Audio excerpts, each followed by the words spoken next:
On est Parashat Ki Tisa, alors vidéo numéro 2. Il y a quelque chose de très intéressant. Quand je me dit à Moshe Rabbeinu, une fois que le Ben Israël en fait le veau d'or, il lui dit Lech red ki shiret amecha. Il dit descends, parce que ton peuple fauté, c'est quoi Lech red? Dépêche-toi. Pour éviter la dégringolade. C'est parce qu'en vérité, on verra que ça a commencé. Bon, demain, on va expliquer le faux d'or, on verra. Et Moshe, il descend. C'est écrit Vayehi Kacher Karav el Machane. Une fois qu'il s'est rapproché du campement, Vayar et Aegel, il a vu le veau d'or ou Mecholot, les danses autour. Vayichar Af Moshe, Moshe s'est mis en colère, et il a cassé les tables de la loi. Demande les Rishonim Acharonim. Que s'est-il passé? Alors, Akjebochou, il le dit qu'ils ont fauté. Pourquoi c'est seulement une fois qu'il a vu qu'il a cassé les tables de la loi et pas avant? Si Akjebochou il nous dit, c'est que c'est vrai. Il n'y a aucun doute. Alors, il y a plusieurs explications. L'une explication, c'est le Sorno. Le Sorno, il dit, il s'écrit Vayar et Aegel ou Mecholot. C'est quoi Mecholot? Il a vu des danses autour. C'est-à-dire, il y a une différence quand on faute. Et il y a une autre différence quand on faute avec les danses. Et ça, il faut comprendre. Même dans une faute, il y a des niveaux. Et même dans une mitzvah, il y a des niveaux. On ne peut pas comparer une mitzvah qu'on fait. Il faut comprendre. Toute mitzvah qu'on fait, c'est énorme. Mais on ne peut pas comparer quelqu'un qui fait une mitzvah avec un ouf. Un mitzvah, quelqu'un qui fait neutre, ou quelqu'un qui fait avec une joie. Alors Rizal, il a dit que tout ce qu'il a eu mérite. Il y a d'autres versions, mais une des versions c'était, et c'est possible que les deux c'est vrai, et une autre version c'est parce qu'il s'est cassé les têtes pendant des semaines pour comprendre des morceaux de Torah. Ouais. Mais il y a une deuxième version qu'à mon avis c'est complémentaire, c'est parce qu'il avait la simcha chez la mitzvah. La joie de la mitzvah. Tachat asher lo avalta et Hashem elokecha b'simcha ubetuv levav. Tous nos malheurs sont arrivés parce que bien qu'on a servi à Kadosh Baruch Hu, on ne l'a pas servi avec joie. Ça peut être la joie de comprendre que sur chaque effort qu'on fait, on est payé des milliards. Quand j'ai demandé aux élèves, ils me disent est-ce que vous serez capable de faire une mitzvah pareille? Ah non. Mais pour 1 million d'euros, elle me dit même pour 2000 euros. Alors, si pour 2000 euros tu es prêt de faire ça, pourquoi ne pas le faire pour l'Olam Haba? Pourquoi ne le faire pour faire plaisir à Kadosh Baruch Hu? Donc au fait, c'est-à-dire, tout est arrivé parce qu'on n'était pas joyeux. Donc la mitzvah, simcha chez une mitzvah, il n'y a rien de mieux. C'est une mitzvah qui n'a...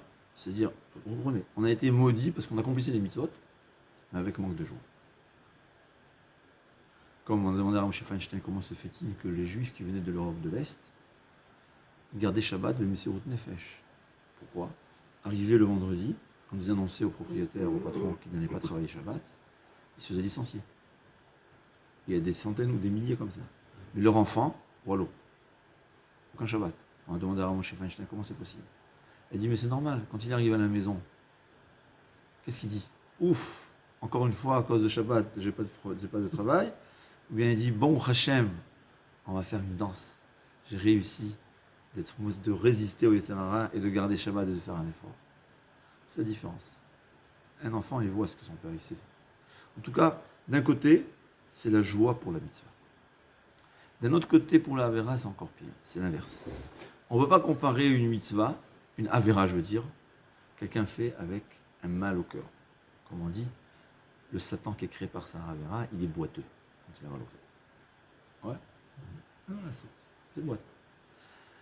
Et il y a quelqu'un, il n'a pas mal au cœur, tout juif il a un peu mal au cœur, je pense. Mais même s'il n'a pas le mal au cœur, bon. Il y a celui qui va dire c'est permis. Ouais. Celui qui va, pas seulement il va dire il est permis, il va dire voilà, il va être joyeux. Il n'y a rien de pire. Quelqu'un qui ne garde pas Shabbat, c'est grave. Mais yesh lo chelek l'olam haba. Mais quelqu'un qui dit ah, on a le droit de venir à Shabbat, je garde Shabbat, mais prendre la voiture Shabbat, ça va, c'est pas grave. Au contraire. Ou même il va dire le parapluie, ça va. Ouais, les Chachamim, ils ont exagéré. il va dire que c'est permis, c'est un réformé. En lo chelek leur larva. Quelqu'un que la plus petite des mitzvot, il dit non, c'est faux, ou c'est pas pour moi, je veux pas la faire, elle n'existe pas. En lo chelek leur larva. Bon, j'espère qu'aujourd'hui, Akadosh Baruch Hu, il va tous juger comme des ignorants. Ouais, mais on parle de ceux qui n'étaient pas ignorants. En lo chelek leur larva. Ah, mais l'autre qui a toutes les fautes du monde, il va les payer. Mais yesh lo chelek leur larva. Il aura sa part dans la bas. La Gemara a dit que Chizkiyahu Amelech est venu Yeshayahu. Chizkiyahu Amelech, c'était un des plus grands tzadikim, un des plus rois, les plus grands tzadikim du monde.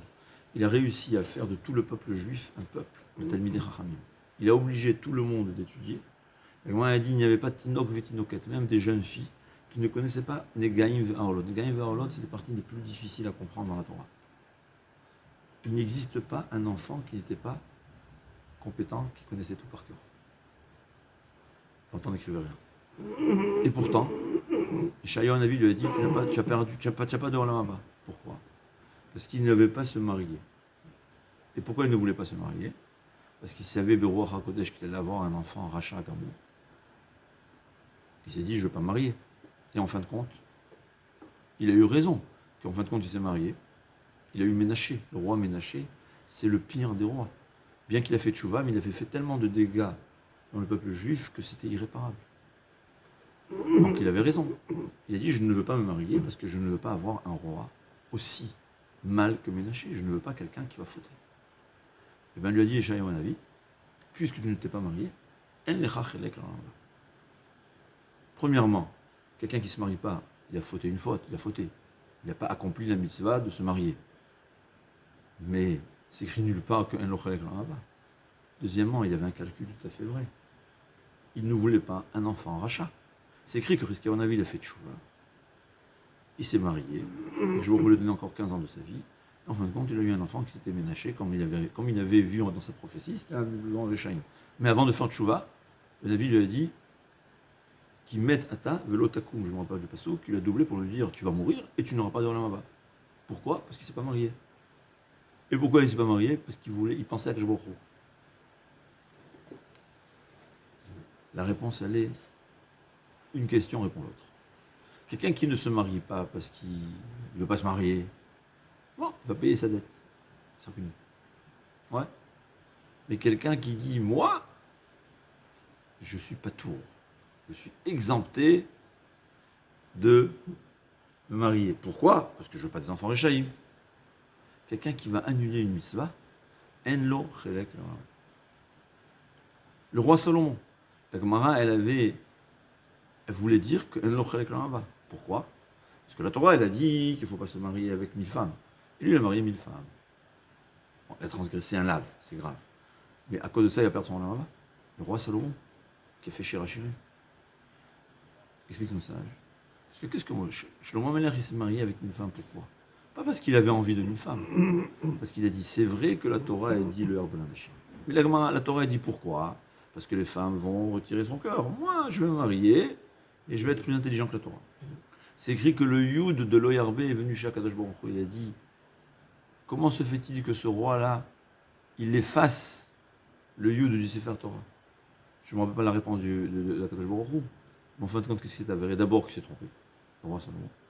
Et ses femmes, Hitou et Levavo, c'est écrit. Ils ont, on va dire, si on peut dire, il leur a permis de faire de l'idolâtrie. C'est ce qu'on appelle Hitou et Levavo. Ouais, c'est lui, jamais Chazé Shalom. Mais le fait qu'il s'est marié avec une femme, elle l'a fait. Et quoi? Mais c'est un grand sadique. S'il s'était marié avec une femme parce qu'il aimait les femmes, c'est pas grave. Ou c'est grave, mais ça se paye. Et c'est tout. Mais quand quelqu'un il vient, il annule une mitzvah, il dit ah non, pour moi, hein, la mitzvah n'est pas pour moi. Et il fait des calculs halachiques. Ouais, des calculs halachiques. En lo chelek. Ouais, Rav Shach, je me souviens quand il avait parlé contre certaines personnes qui ne voulaient pas dormir dans la soukha en faisant des calculs halachiques. Ouais. C'est un Shulchan Aruch. La halakha, il dit qu'il faut. Alors ils font des calculs de Kabbalah que c'est interdit de qu'il ne faut pas dormir dans la soukha. Il a dit même si Léon Navi vient, il ne va pas changer la halakha. Ça ne se change pas la halakha. Quelqu'un qui dit je veux pas dormir dans ce cas parce que j'ai froid, c'est son droit. Quelqu'un dit parce que je suis paresseux, ça va. Mais venir dire que la halakha, changer la halakha, jamais rien. Elle l'aurait là-bas. Et le pire, c'est faire une danse pour sa Avera. Il est content, il est joyeux de sa Avera, ça veut dire il est convaincu qu'il est en train de faire la plus grande des mitzvot. C'était ça, les danses. Moshe Rabbeinu, il a vu ça, il a compris que c'était une faute extrêmement grave. Et le seul moyen de refaire sortir, de remettre les Juifs, de les remettre en place, c'est quand ils vont voir qu'il va casser l'étape de la loi. Ils vont dire, ça y est, vous êtes c'est la fin du monde.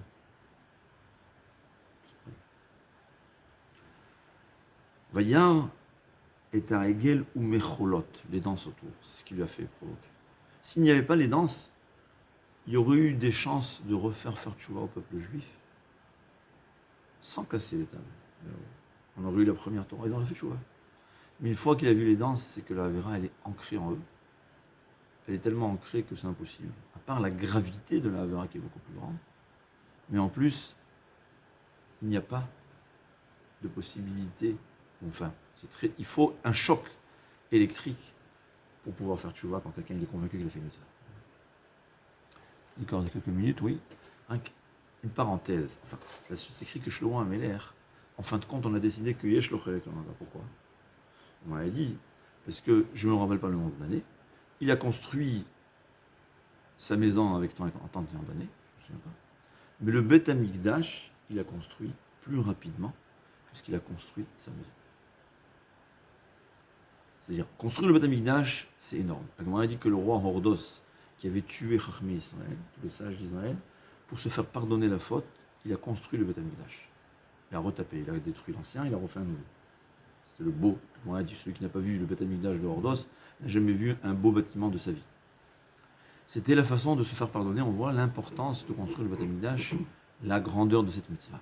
Le fait que Shlomo Amelech a construit le Beth Amikdash n'était pas suffisant pour dire que Yesh lo chelek.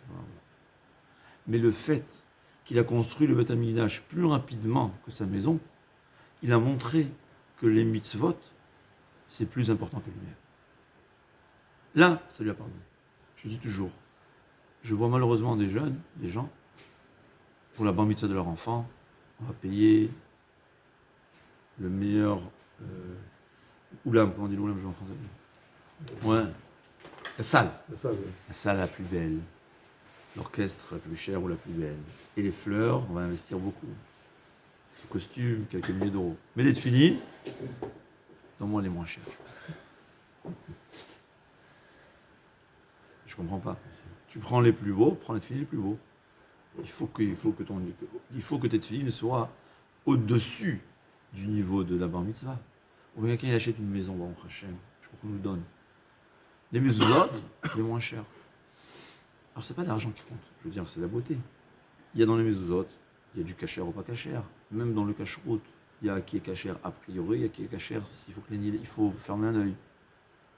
Il y a ce qui est beau, ce qui n'est pas beau. Je vais prendre un boîtier qui est beau. On ne peut pas faire nos mitzvot moins que notre maison. C'est toujours savoir. Donc il y a d'un côté la Avera, si on l'a fait avec on a mal au cœur, rappelez-vous, c'est un Satan handicapé. Ouais. Mais la mitzvah qu'on fait avec mal au cœur aussi, c'est un ange handicapé, malheureusement. Savoir.